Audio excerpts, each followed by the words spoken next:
হরে Krishna everyone, শান্তি servant of কৃষ্ণার আরেকটি নতুন ব্লগে আপনাদের সকলকে স্বাগত জানাই। এটা ছিল আমাদের মায়াপুরের দ্বিতীয় দিন। যারা এখনো মায়াপুরের প্রথম দিনের ভিডিও দেখেননি তাদের আমি ডেসক্রিপশনে লিঙ্ক দিয়ে রাখবো, অবশ্যই কিন্তু আপনারা চেক করতে পারেন। তো চলুন তাহলে ভিডিওটা এখান থেকে স্টার্ট করা যাক। তো মঙ্গল আরতি দর্শন করার পর পরের দিন একদম ভোরবেলা আমরা চলে গিয়েছিলাম গৌশালা। 6টা থেকে গৌশালা ওপেন হয়ে যায়।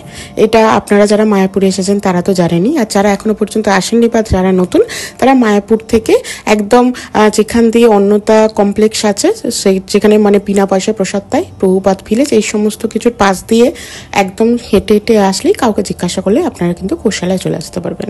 তো সেদিনকে একদম 6টার মধ্যে আমরা গোশালায় চলে এসেছিলাম, মানে ফার্স্ট দরজা ওপেন হয়েছে আর আমরা গোশালায় চলে এসেছিলাম। তো গোমাতারা তখনও পর্যন্ত বেরোয়নি, তাই খুব সুন্দর সেদিনকে গোমাতা এবং গোশালা দর্শন হয়েছে। আর দেখুন এত সকালবেলায় কত ভক্তরা এসেছে গোমাতার সেবা করার জন্য।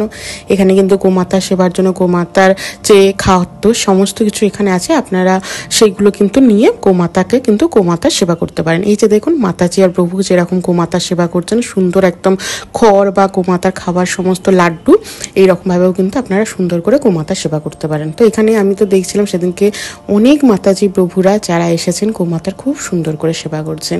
আমাদের কিন্তু ভক্ত যখন আমরা হয়েছি তখন আমাদের কিন্তু গোবিন্দের কৃপা লাভ করার জন্য গোমাতার সেবাও কিন্তু খুব গুরুত্বপূর্ণ। আর এই দেখুন বাচ্চা ছেলেটা কত সুন্দর করে গোমাতাকে সেবা করছে। তো গোমাতা দর্শন করে গোশালা দর্শন করে চলে এসেছিলাম দর্শন আরতি দর্শন করার জন্য। আর মাতাজিরা কি সুন্দর করে মন্দিরে রাঙ্গোলি বানাচ্ছে। আর এখানে বেশ কিছু মাতাজি প্রভুপাত যেটার মধ্যে বসে পুরো মন্দির পরিক্রমা করে সেটাকে সুন্দর করে ফুল দিয়ে সাজাচ্ছে। এগুলো কিন্তু প্রত্যেক দিন সুন্দর করে এই মাতাজিরা কিন্তু নিজে হাতে এগুলো তৈরি করে। তারপর প্রথমে নৃসিংহ আরতি, তারপর পঞ্চতত্ত্ব ভগবানের আরতি দিয়ে আজ আমরা দর্শন আরতি শুরু করেছি। খুব সুন্দর লাগছিল। আর এই যে রাধা মাধব আপনারা সবাই দেখুন, দর্শন করুন এবং আপনাদের মনের আশা ভগবানকে জানান। তারপরে একদম দর্শন আরতির পর চলে এসেছিল গুরু মহারাজ, তার দর্শন পেয়ে আবার খুব ভালো লাগলো। আগের দিন তো আপনারা আগের ভিডিওতে দেখেছেন যে আমরা সুন্দর করে গুরু মহারাজের দর্শন পেয়েছিলাম। পরের দিনও কিন্তু আরও সুন্দর করে গুরু মহারাজের দর্শন পেয়েছি, যেটা দেখে তো মন ভীষণ ভরে গিয়েছিল। তারপর এখন প্রভুপাত মন্দির পরিক্রমা করছে এবং তারপর গুরু পুজো। তো তারপরে প্রভুপাতের মন্দির পরিক্রমার পর আমরা সবাই পুষ্প গুরুদেবের চরণে দিয়ে দিলাম, মানে প্রভুপাতের চরণে দিয়ে দিলাম। আর যেহেতু তারপরে গুরু মহারাজও এসেছিল সেদিনকে, তাই দুটো একসাথে পেয়ে আমাদের কিন্তু খুব ভালো লেগেছিল।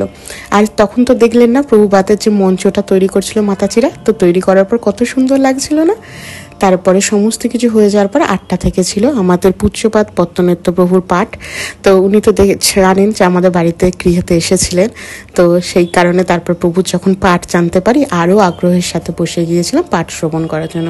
প্রভু সেদিনকে খুব সুন্দর করে ভগবত পাঠ দিয়েছেন এবং ভগবত পাঠ 8টা থেকে 9টা পর্যন্ত প্রভুর পাঠ ছিল।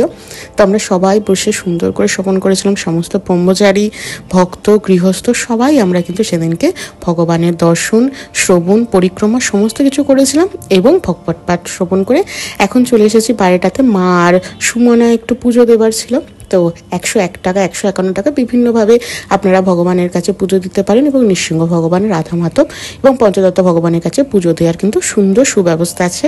আপনারা যারা এখানে এসে পুজো দিতে চান তারা কিন্তু মন্দিরের একদম সামনে থেকে কুপন সংগ্রহ করে কিন্তু পুজোও দিতে পারেন। তো সব কিছু হয়ে গিয়েছিল, ঘড়িতে তখন 9টা থেকে 9:30 মধ্যে বাজে।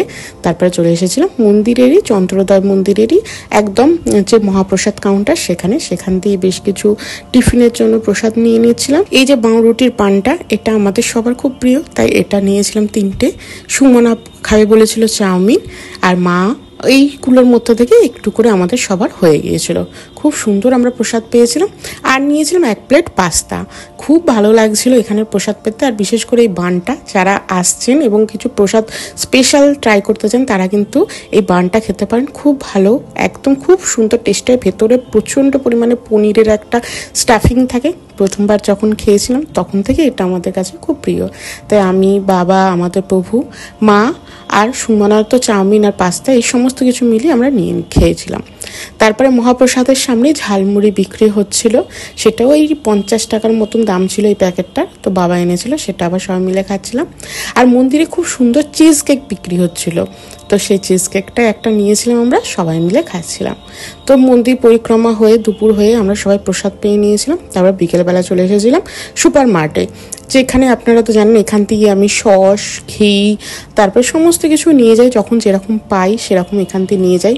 তো এখানে ঘি দেখছিলাম, আমার একটা ভালো ঘি নেওয়ার ছিল, তো সেটা নিলাম। তারপরে নিলাম ব্রাউন ব্রেড। তো বাইরের তো আমরা সবসময় পাউরুটি আমরা খাই না, কারণ অনেক সময় ডিম আরে থাকে। তাই যখন আমি মায়াপুরে আসি তখন এখান থেকে একটা দুটো ব্রেড নিয়ে যাই, যাতে প্রথম 3-4 দিন অন্তত চলে যায়।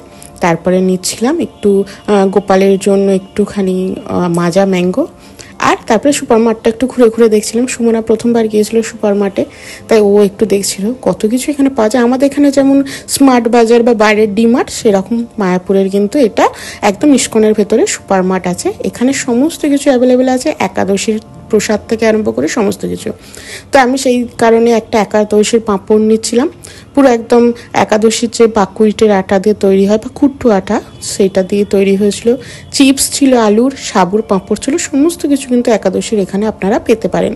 একাদশীর এমনি প্লেন কুট্টু, তারপরে বড় দানা সাবু, সমস্ত কিছু এখানে অ্যাভেলেবেল আছে। এছাড়াও দৈনন্দিন জীবনে যা কিছু লাগে আমাদের সমস্ত কিছু এই সুপার মার্টটাতে কিন্তু আছে। মায়াপুরের আশেপাশে যে সমস্ত ভক্তরা থাকে তারা কিন্তু সবাই এখান থেকেই বাজার করে নিয়ে যায়। আর আমিও যখন সস বা কেচাপ এই সমস্ত কিছু লাগে সেগুলো এখান থেকেই নিয়ে যাই। তো আমি সেই ভেবে ওই সুপার মার্ট থেকে একটা সাবুদানার পাঁপড়, একটা নর্মাল পাঁপড়, তারপরে ফুচকা, তারপরে নর্মাল আরও ঘি, সস, এই সমস্ত কিছু নিয়ে নিয়েছি। তো নিয়ে এখন বিল করে একটু বাইরের দিকে যাব। তো এই প্রভুপাদের মন্দিরের এই দিকটা এই আজকে এই প্রথম এসেছিলাম, মানে এইবার আসার পর। এর আগেও কবার এসেছি, আর এই দিকটা এত সুন্দর করে তৈরি করে দিয়েছে, মার্কেটগুলো খুব ভালো লাগে। তো এইটা থেকে আবার বাইরে বেরিয়ে যাচ্ছি, কারণ আবার বেশ কিছু কেনাকাটা ছিল মা আর সুমনার।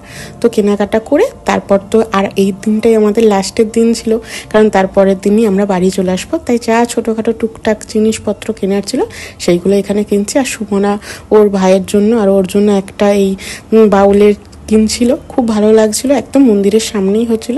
তারপরে আমরা সমস্ত মার্কেট থেকে ঘুরে একটু মুড়ি, চপ, ঘুগনি এই সমস্ত কিছু নিয়ে চলে এসেছিলাম রুমেতে। আজকে আমরা রুমেতেই প্রসাদ পাবো।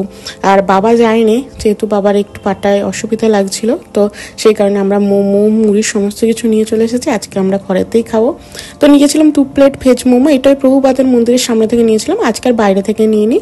আর নিয়েছিলাম মুড়ি, ঘুগনি, চপ, আর হাফ প্লেটের মতন আলু বিরিয়ানি নিয়ে এসেছিলাম। মানে সেই যে মাতাজি আছে, মাসির দোকান বলে বা দিদির দোকান বলে, ওই দোকান থেকে হাফ প্লেট বিরিয়ানি নিয়ে এসেছিলাম, খুব ভালো লাগছিল। আর লাস্ট দিন ছিল, মনটাও একটু একটু খারাপ হয়ে যাচ্ছিল যে এরপর বাড়ি চলে যেতে হবে, আবার ভগবান কবে কৃপা করে সেই অনুযায়ী আসতে হবে। মায়াপুর তো আমাদের সকলেরই খুব প্রিয়, যখনই মনে হয় যে মায়াপুর যাব তখনই যেন বারবার মনটা আনন্দে ভেসে ওঠে। তো সবাই মিলে এখন আমরা প্রসাদ পেতে বসে গেছি। আগের দিনের মোমোটাও ভালো ছিল, কিন্তু প্রভুপাতের মন্দিরের সামনে যে মোমোর দোকানটা আছে বা ধোসার দোকানটা আছে, যারা গেছেন প্রভুপাতের সমাধি মন্দিরের দিকে তারা তো জানেন ওই দোকানেরও মোমো, ধোসা খুব ভালো। আর ওর পাশেতেই আজকে চপ বিক্রি হচ্ছিল, 10 টাকা করে চপের দাম ছিল। এক চপ নিয়েছিলাম, 1 প্লেট ঘুগনি নিয়েছিলাম, আর মুড়ি নিয়েছিলাম। এখানে প্যাকেট সিস্টেমে মুড়িও পাওয়া যায়, মুড়িও পেতে পারেন। তারপরে ছিল হচ্ছে একটা পনির শর্টে টাইপের, যেটাও খুব ভালো লাগছিল, 40 টাকার মতন দাম নিয়েছিল। তো এই কোনো অসুবিধা হবে না, আপনারা কিন্তু খুব সুন্দর করে মায়াপুরে প্রসাদ পেতে পারেন। এই যে 50 টাকা দিয়ে হাফ প্লেট বিরিয়ানি এনেছিলাম, তার মধ্যে ছিল একটা আলু, পনির, আর ছিল সয়াবিন। তো এখন মাই সবাইকে অ্যারেঞ্জ করে খুব সুন্দর করে প্রসাদ পেতে দিয়ে দিচ্ছে, কারণ আমরা একদম ভোরবেলা পরের দিন 5টার সময় বেরিয়ে এসেছিলাম নবদ্বীপ বা বিষ্ণুপ্রিয়া থেকে। 6:20 ট্রেন আছে, যেটা হাওড়ার দিকে ব্যান্ডেল পর্যন্ত লোকাল থাকে, তারপর গ্যালোপিন হয়ে যায়। তার আগে 4:35 একটা লোকাল থাকে, তো সেটা ধরা সম্ভব হয়েছিল না। তাই আমরা ভেবেছিলাম যে ওই সকালবেলা ওই 6:20 ট্রেনটাই ধরবো, আর সেটা ধরে বাড়ি চলে আসবো, যাতে সবাই সবার অফিস এবং কাজেতে অ্যাটেন্ড করতে পারে। তো এই ছিল আমাদের মায়াপুরের সেকেন্ড দিনের ভিডিও। কেমন লাগলো অবশ্যই কমেন্ট করে জানাবেন, ভালো লাগলে একটা লাইক করে দেবেন, আর যারা এখনো সাবস্ক্রাইব করেননি প্লিজ সাবস্ক্রাইব করে দেবেন। দেখা হবে নতুন একটা ভিডিও নিয়ে। হরে কৃষ্ণ।